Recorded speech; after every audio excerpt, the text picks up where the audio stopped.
Je veux d'abord, sur un sujet aussi important, remercier le groupe socialiste d'avoir inscrit ce texte dans leur niche parlementaire et remercier le rapporteur pour la qualité de son travail.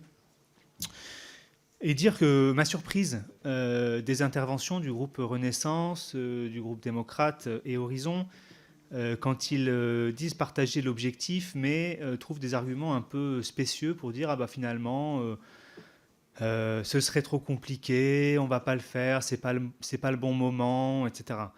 L'urgence environnementale, elle est là, tout le monde le sait, et en fait, il faudrait rien faire, il faudrait repousser à plus tard des mécanismes pour améliorer les choses.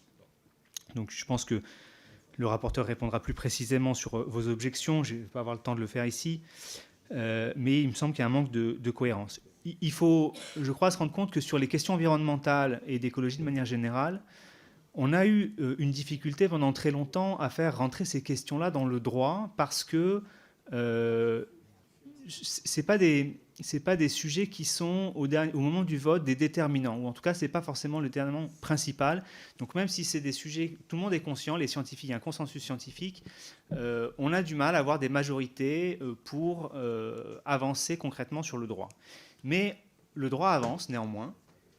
Cependant, on voit qu'aujourd'hui, ça n'est pas suffisant. C'est-à-dire que le droit est là, parfois, mais il n'est pas appliqué, ou en tout cas, dans l'application, je pense notamment aux préfets ou aux maires qui ont des pouvoirs de sanction, ils vont essayer d'arbitrer entre un intérêt économique, un intérêt social et l'intérêt environnemental. Et ce qu'on voit, c'est qu'ils privilégient toujours le court terme, c'est-à-dire l'intérêt économique ou social par rapport à l'intérêt environnemental. Sauf que si tout le monde fait de cette manière-là, on n'avance pas, les sanctions ne sont pas là, et donc l'environnement se dégrade, et c'est un problème pour tout le monde, c'est pas un sujet mineur.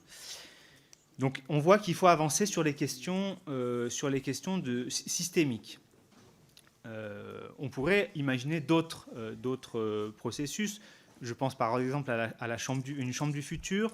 Je pense à d'autres pays qui ont commencé à donner une personnalité juridique à des fleuves, à des mers, à des forêts. C'est une manière aussi d'avancer sur ce sujet.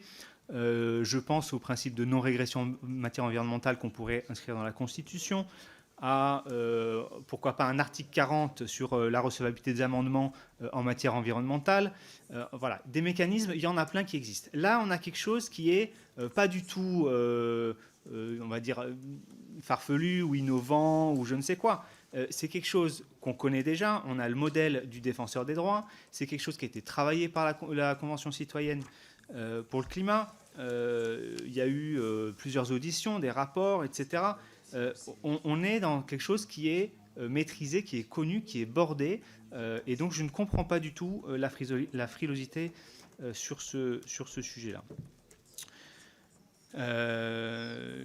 Après, on pourrait avoir des débats sur un certain nombre sur les prérogatives. C'est ce qu'il faut fusionner l'ensemble des organismes existants ou pas, notamment dans la liste. Moi, j'ai une petite réticence, par exemple, sur l'autorité de sûreté nucléaire. Je ne suis pas sûr que cette question-là soit dans le périmètre. Mais ce sont des débats annexes. Et si vous avez des débats, des divergences sur ces points, mettez des amendements. Mais ne freinez pas complètement cette logique.